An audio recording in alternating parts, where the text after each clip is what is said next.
mas power.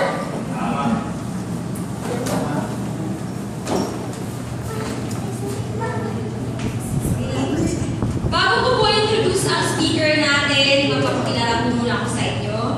Ako po si Hani Lakian. Dati po akong OFW. Fresh from Saudi po. 1 week pa lang po ako nandito. So, share ko lang po yung kwento ko sa lang. Kasamaan ko po ito si Ate Cara. Nandito po na kami ngayon sa Pilipinas para gawin itong negosyo full time. Kasi iba po ang ginawang tulong sa amin ni Royal.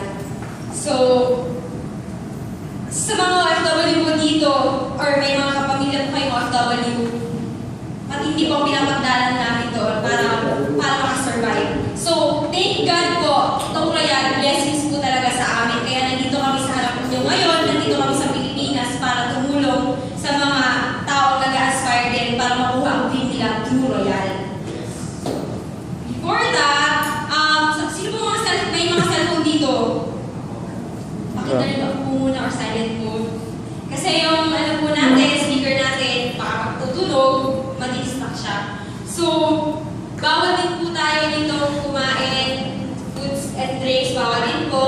So, kung may mga katanungan po kayo, after po niya mag-present, saka po natin sagutin. Okay po ba yun? Yes! So, no reservations of seats po. I-fill up po natin lahat ng mga seats dito sa harap para mas paintindihan po natin. Tsaka, sabi ko nga po kanina, blessings bawat course itong tao to. So,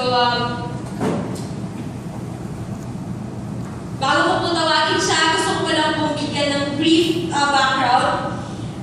Ito pong tao to, magsasalita ngayong gabi, ay ngayong hapon, I'm sorry. Isa po sa pinaka-idol ko. Ito yung napupush sa akin para gawin at gawin ng maganda at saka ng power na power ang negosyo to. Batang-bata po, pogi-pogi. Yes!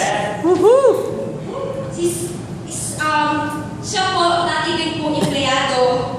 Nag-start po siya ng Royal 20 years old. At the age of 21, after a year, nakuha niya po ang kanyang brand new Fortuner. Yes!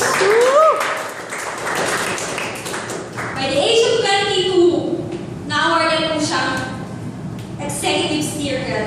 Isa po siyang milyonaryo at the age of 22. Power na Grabe! power! Woo!